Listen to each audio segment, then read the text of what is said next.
कहते हैं ना कि कर लूंगा दो बात मैं उस काल के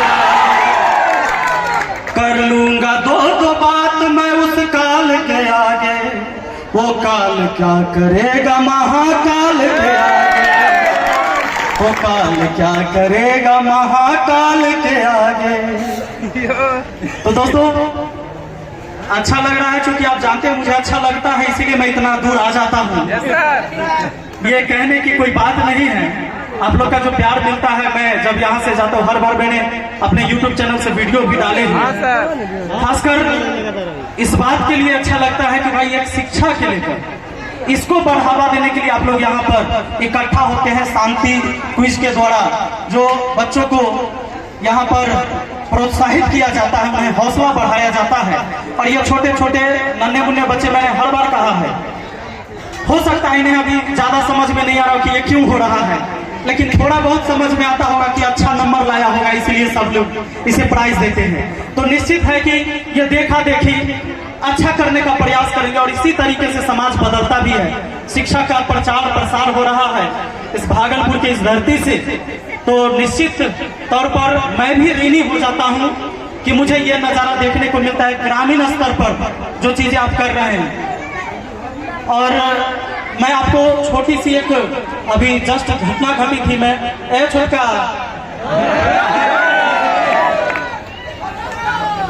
तो मैं बार बार कहता हूं कि देखिए शिक्षा जरूरी है, क्योंकि ये शिक्षा का मंच अभी है जिस पर हम लोग शिक्षा से जुड़े बात करेंगे।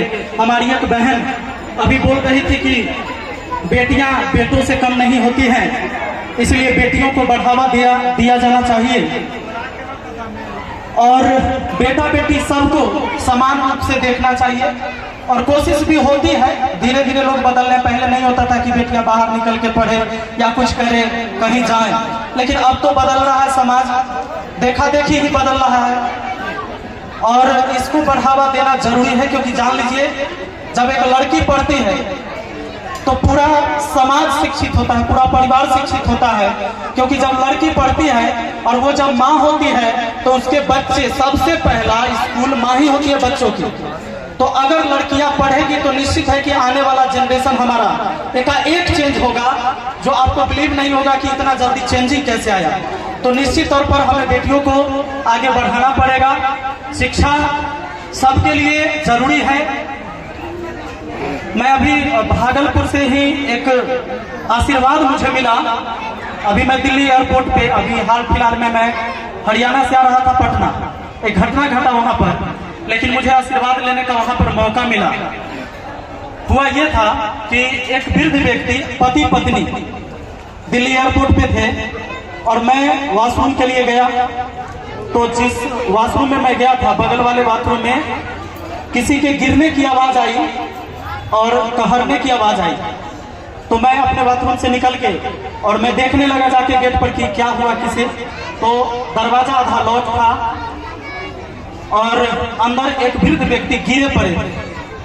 मैंने कोशिश किया, शरीर से भारी भरकम थे, मैंने उन्हें उठाने का कोशिश किया और खास के वहां टाइल्स लगे होते हैं तो पैर भी फिसलते हैं बाथरूम के अंदर। एक चीज मैं देख रहा था, मैं आज आपको ये बात इसलिए बता रहा हूं कि आपको लगेगा कि हम शिक्षित तो हो रहे हैं, आर्थिक रूप से भी मजबूत हो रहे हैं, लेकिन क्या सच में शिक्षा का महत्व हम समझ पा रहे हैं? वहां पर खासकर आप देखेंगे, कभी हमारे साथी लोग कभी एयरपोर्ट गए होंगे तो देखे होंगे, एक तरफ होता है पेशाब करने के लिए बना हुआ होता है, दूसरे तरफ लाइटिंग करने के लिए लोग जाते हैं।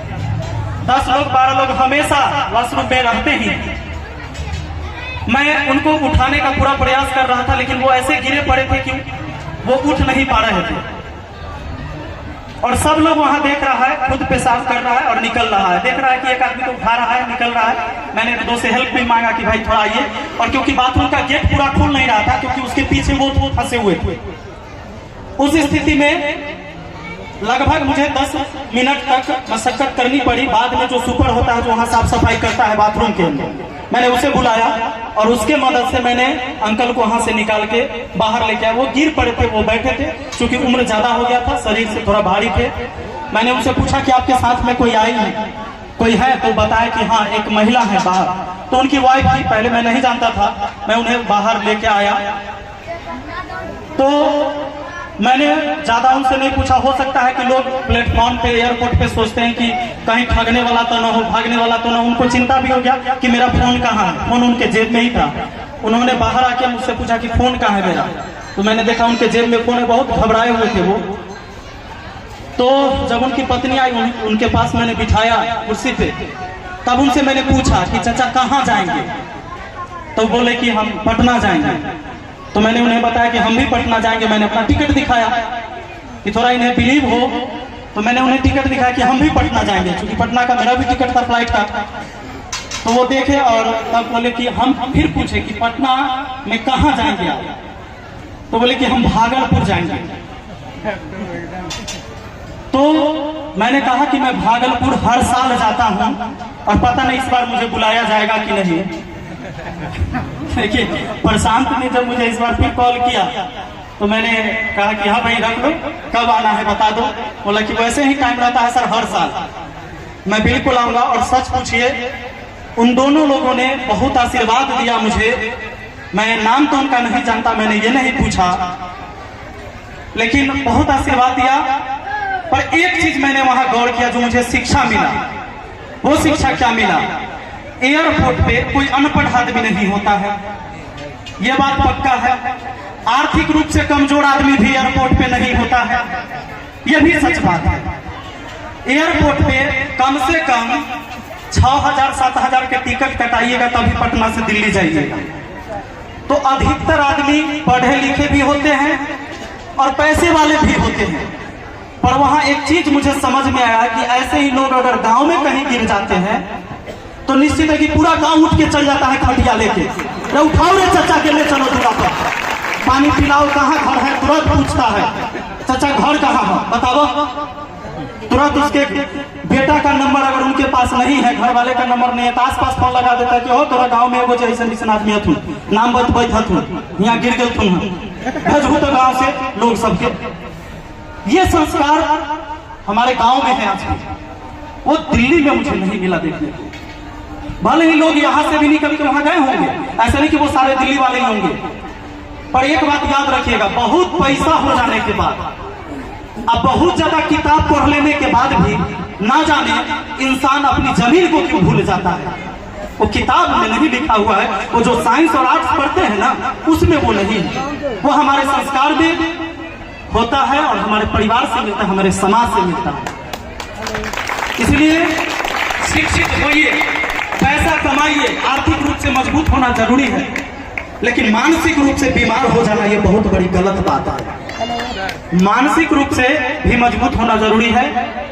और मुझे ये चीजें मैं चाहूंगा कि इसमें से बहुत सारे बच्चे आगे जाके कोई डॉक्टर बने, इंजीनियर बने, IAS IPS बने, दरोगा बने, पुलिस बने, जहां भी जाए, शिक्षक बने, बैंक मैनेजर, बैंक क्लर्क, कहीं भी किसी ब्लॉक में बैठिए, सचिव बनिए या कुछ भी बनिए, पर अपने काम को जिस तरीके से आज आप समझते हैं कि कोई भी काम करने में कितनी परेशानी होती है, किसी ऑफिस में जाने, हॉस्पिटल में जाने पर कितनी परेशानी आज जो आपको लगता है, जब उस पद पे जाइए तो इस चीज को मत भूलिएगा कि मैं पहले क्या था और आज यहां हूं तो मैं कैसे पेश आ रहा हूं। जिस दिन कोई भी चीज अपनी जमीन को छोड़ देगा तो समझ लीजिएगा उसका पतन होना शुरू हो जाता है।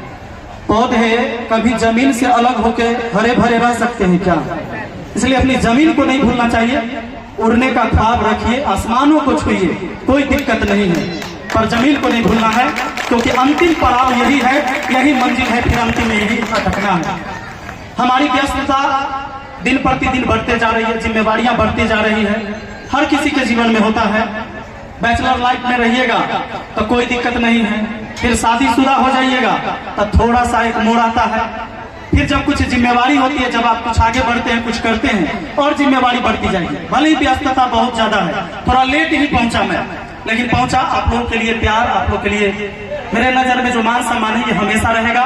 मां सरस्वती से हमेशा ये प्रार्थना करूंगा कि मेरे अंदर वो सद्बुद्धि बनाए रखे कि मैं आप लोगों से और जो भी लोग हैं उनसे मैं लगातार जुड़ा रहूं और इसी तरह कुछ ऐसा करता रहूं जो समाज के लिए भी हित में हो, समाज भी आगे बढ़े, हम भी आगे बढ़े, तभी विकास होता है। ऐसा नहीं होता है कि सिर्फ अपने आप में बदलाव आ जाए, आर्थिक रूप से आप बदल जाए, बढ़िया आप हो जाए, अच्छा नौकरी पालिए, लेकिन आपके समाज में अगर 10 लड़के चोरू चक्का हो गया, वो नहीं पढ़ा लिखा, तो डाका आप ही के घर में डालेगा, कहाँ जाएगा?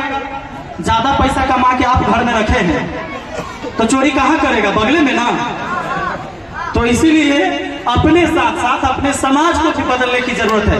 जितना हमसे हो पाए उतना ही सही। एक दिन में कुछ नहीं बदलता, ये भी सच है। ऐसा नहीं कि आज आप उठे एक सप्ताह में पूरा आपका सोसाइटी चेंज हो जाएगा, ऐसा कुछ नहीं होगा। हम लोगों से पहले बहुत सारे लोग आए बदलने के लिए, बदलते बदलते वो चले गए, लेकिन हम लोग आज भी नहीं बदल रहे हैं, वही हालत है ना? तो जाए ना दो, किसी को कह दो, कोई पढ़ा लिखा लड़का कह दे, खाली ओकरा नौकरी नहीं हुआ हो, वो जॉब नहीं निकाला हो, आ किसी को समझा के पढ़ो ना, तनी मन लगा के पढ़ो, साल भर पढ़ो, 2 साल तनी ठीक से पढ़ो, कहीं सेट हो जाओगे, काबिल बन रहा है, हमरा सिखाता है, 5 बेर तो अपने फेल हुआ है कहेगा। जब आप अच्छा करने जाएंगे तो बदनामी भी आपकी होगी, थोड़ा उल्टा पुल्टा भी सुनना पड़ेगा, पर इससे कभी नहीं घबराना है ना? लोग कितने पसंद करते हैं और कितने नापसंद करते हैं, इससे कोई फर्क नहीं पड़ना चाहिए। लोग आपको देखते कितने हैं, इस पर फर्क पड़ना चाहिए कि लोग आपको देखते हैं कि नहीं, आपके बारे में सोचते हैं कि नहीं। पसंद नापसंद वो अलग अलग अपने अपने सोच होते हैं लोगों के। तो करते रहिए और बेहतर करने का प्रयास करना है जितना ही हमसे हो पाए, क्योंकि छोटी छोटी चीजें कभी कभी बहुत बड़ी हो जाती है जब इकट्ठा होती है तो। और बाकी तो बहुत देर से मुझे लगता है कि आप लोग आए हुए होंगे, बहुत सारे साथी जिन्हें भी अपनी बात यहाँ रखना होगा। मैं आज अपनी बात को यहीं पर खत्म करता हूँ। बहुत बहुत धन्यवाद, थैंक यू।